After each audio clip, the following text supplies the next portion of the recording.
High friends, kids little world চ্যানেলে আপনাদের স্বাগত জানাই। আজকে আমি কিছু সিম্পল বিষয় নিয়ে আপনাদের সঙ্গে আলোচনা করব। আজকের বিষয় হলো আমরা যদি আমাদের বাচ্চাদের সঙ্গে কোথাও ট্রাভেল করি তাহলে কি কি বিষয়গুলি মাথায় রাখবো। তো চলুন বেশি দেরি না করে আজকের ভিডিওটি স্টার্ট করা যাক। তো শুরুতেই বলি, বাচ্চাদেরকে সঙ্গে নিয়ে ট্রাভেল করতে গেলে বাচ্চাদের জন্য কি কি ক্যারি করতে হবে আজকের বিষয়টা কিন্তু সেটা নয়। আমি জানি আপনারা সকলেই খুব সচেতন, আপনারা বাচ্চাদের জন্য যা প্রয়োজনীয় জিনিস সেগুলো নিশ্চয়ই সঙ্গে ক্যারি করবেন, কিন্তু কিছু কিছু বিষয় আছে যেগুলোকে আমরা একদমই গুরুত্ব দিই না ট্রাভেল করার সময়। তো আজকে আমি সেই বিষয়গুলো নিয়েই আলোচনা করব। তো প্রথম বিষয়টি হলো, যখনই আমাদের কোথাও যাওয়ার প্ল্যান তৈরি হবে তখনই বাচ্চাদেরকে জানিয়ে দেওয়া। যদি আপনার বাচ্চার বয়স 2-2.5 বছরের ঊর্ধ্বে হয় বা আপনার বাচ্চা ভালোভাবে কথা বলতে পারে, তাহলে তাকে অবশ্যই জানান যে আপনারা কোথায় যাচ্ছেন। যদি কোথাও বেড়াতে যান বা কোনো কাজে যান, সেই ব্যাপারটাও আপনার বাচ্চার সামনে খোলাখুলিভাবে আলোচনা করুন এবং সেই জায়গাটার নাম কি এবং সেই জায়গাটায় গিয়ে আমরা কি এক্সপেক্ট করতে পারি সেটাও বাচ্চাদের সঙ্গে ডিটেলসে আলোচনা করুন। যেমন ধরুন, যদি আপনারা কোথাও পাহাড়ে বেড়াতে যান তাহলে আপনারা বলে দিন যে আমরা অমুক জায়গায় বেড়াতে যাচ্ছি, জায়গাটার নাম এই, এবং সেখানে গিয়ে আমরা এরকম পাহাড় দেখতে পারি এবং ওই পাহাড়ে গিয়ে আমরা এই ধরনের অ্যাক্টিভিটিগুলো করতে পারি বা এইভাবে মজা করতে পারি। আবার যদি ধরুন আপনারা কোনো কাজে যাচ্ছেন, তখনও বাচ্চাকে আপনারা বলতে পারেন যে আমরা অমুক জায়গায় কাজে যাচ্ছি এবং সেখানে আমাদের এই কাজগুলো করতে হবে। তো বাচ্চার এক্সপেকটেশনটা আমরা যদি শুরু থেকেই সেট করে দিতে পারি তাহলে বাচ্চারও অ্যাডজাস্ট করতে অনেকটা সুবিধা হবে। নেক্সট বিষয়টি হলো, আমরা যখন বাচ্চাদের সঙ্গে ট্রাভেল করব, কোন ট্রান্সপোর্টের মাধ্যমে ট্রাভেল করছি সেই সম্পর্কে বাচ্চাদেরকে ধারণা দেওয়া। যেমন ধরুন, আমরা যদি রোড ট্রান্সপোর্টের মাধ্যমে যাই বা এয়ার ট্রান্সপোর্টের মাধ্যমে যাই, সেই সম্পর্কে বাচ্চাকে ভালোভাবে বলে দেওয়া যে আমরা কিসের মাধ্যমে যাচ্ছি। যেমন ধরুন, আমরা যদি ফ্লাইটে ট্রাভেল করি তাহলে আগে থেকেই বাচ্চাকে ফ্লাইট সম্পর্কে একটুখানি ধারণা দিয়ে দিন এবং সেইখানে কিভাবে আমরা ট্রাভেল করতে পারি, ফ্লাইটটা কোথা দিয়ে যায় সেই সম্পর্কেও বাচ্চাকে আপনারা ধারণা দিতে পারেন যদি ফার্স্ট ফ্লাইট হয়। আবার ধরুন, যদি বাচ্চাটি আগে থেকে অনেকবার ফ্লাইটে চেপেছে তাহলেও কিন্তু ফ্লাইটে চড়ার আগের যে স্টেপগুলি হয় সেগুলো স্টেপ ওয়াইজ আপনারা বাচ্চাদেরকে ধারণা দিতে পারেন। আমার মেয়ে কিন্তু অনেকবার ফ্লাইটে চেপেছে, তাই ওর একটা ধারণা তৈরি হয়ে গেছে যে কার পর কি হতে চলেছে।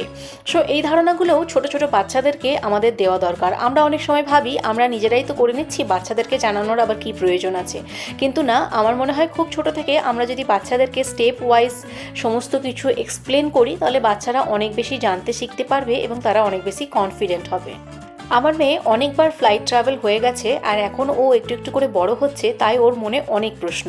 যেমন ধরুন, এখানে ও এই বইটি নিয়ে নিয়েছে এবং এখান থেকে আমাকে প্রশ্ন করছে যে এই যে ছবিগুলো দেওয়া রয়েছে এগুলো কিসের ছবি, এমার্জেন্সিতে কেন আমরা এরকম করব, এমার্জেন্সি মানে কি, অ্যান্ড এই ধরনের জিনিসগুলো করলে আমরা কি হেল্প পেতে পারি। মানে প্রচুর কোয়েশ্চেন ও আমাকে করেছে এইবারে।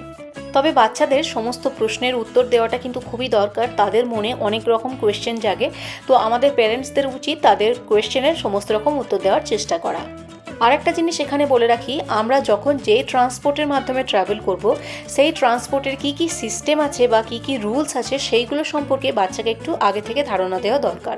যেমন ধরুন, আমরা যদি ফ্লাইটে ট্রাভেল করি তাহলে ফ্লাইটে আমরা কিভাবে বিহেভ করতে পারি বা কোথায় বসতে পারি এবং সেখানে সিট বেল্ট বাঁধতে হবে, এই ধরনের রুলসগুলো আমরা যদি বাচ্চাকে আগে থেকেই বুঝিয়ে রাখি তাহলে তাদেরও কিন্তু খুব সুবিধা হবে। নেক্সট বিষয়টি হলো, ট্রাভেল করার সময় বাচ্চারা যখন কোনো জিনিস দেখে আগ্রহী হয় এবং সেখানে কিছুটা সময় কাটাতে চায়, আমরা প্যারেন্টসরা যেন সেই সময়টুকু তাদেরকে দিতে পারি। যতই ব্যস্ততা থাকুক না কেন, 1-2 মিনিট বা 5-10 মিনিট বাচ্চাদেরকে দেওয়া যেতেই পারে। এখানে আমার মেয়ে চেন্নাই এয়ারপোর্টে বেড়াতে এসে এই জিনিসগুলোতে খুব আকর্ষিত হয়েছে এবং এখানে কিছুটা সময় কাটিয়ে নিচ্ছে নিজের মতো করে। তাই আমিও ভাবলাম ওকে ওর মতো করে ছেড়ে দিই, কিছুটা সময় ও নিজের মতো করে কাটাক। আর এই জিনিসটা আমাদের প্যারেন্টস হিসাবে খুবই দেখার দরকার, কেননা আমরা সবসময় মনে করি আমরা যেই ডেস্টিনেশনে যাব ঠিক করেছি সেখানে ডাইরেক্ট চলে যাব কোনো রকম বাধা বিপত্তি ছাড়াই। আর বাচ্চারা যদি মাঝখানে কোথাও দাঁড়াতে চায়, কিছু দেখতে চায়, আমরা তখন বলি না এটা করো না, ওটা করো না, এবং বাড়ি থেকেই হয়তো আমরা শিখিয়ে আসি রাস্তায় বেরিয়ে এটা করো না, ওটা করো না, এটা করা যাবে না, ওটা করা যাবে না। কিন্তু এই ধরনের করো না, করা যাবে নাগুলো আমরা বাচ্চাদেরকে না শিখিয়ে আমরা যদি বলি যে তোমার যেটা ইচ্ছা করছে তুমি সেটা করতে পারো, তবে অবশ্যই কিছু রুলস আমাদেরকে মেনটেন করতে হবে।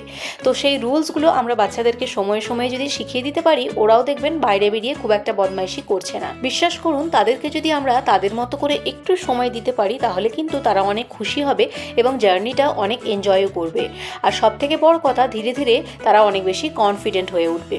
কিন্তু আমরা যদি প্রত্যেকটা স্টেপে তাদেরকে বারণ করতে থাকি, এটা করো না, এটা ছুঁয়ো না, এখানে যেও না, ওটা করো না, তাহলে কিন্তু তাদের মনের ফিলিংসগুলো তারা কিন্তু আর আপনাদের সঙ্গে শেয়ার করবে না। তখন কিন্তু তারা আর জার্নিটা এনজয়ও করতে পারবে না। সুতরাং ট্রাভেল করার সময় তাদেরকে একটু ফ্রি হ্যান্ড ছেড়ে দিন এবং তাদের ইমোশনগুলোকে এক্সপ্রেস করতে দিন। তবে অবশ্যই নজর রাখবেন যেন কোনো বিপদ ঘটিয়ে না বসে। আর এখানে দেখুন, আমার মেয়ে এই এয়ারপোর্টে নেমে যেখানেই পারছে সেখানেই একটু করে দাঁড়িয়ে নিচ্ছে এবং জায়গাটি এক্সপ্লোর করে নিচ্ছে। তো আমিও তাকে ফ্রি হ্যান্ড ছেড়ে দিয়েছি, ও কিন্তু বেশ এনজয় করতে করতে জার্নিটা উপভোগ করছে। আর এই ট্রাভেল করতে করতে কিন্তু বাচ্চারা অনেক কিছু অবজার্ভ করে এবং অনেক কিছু শেখে এবং সেই মেমোরিগুলো ওরা অনেক স্টোর করে রাখতে পারে।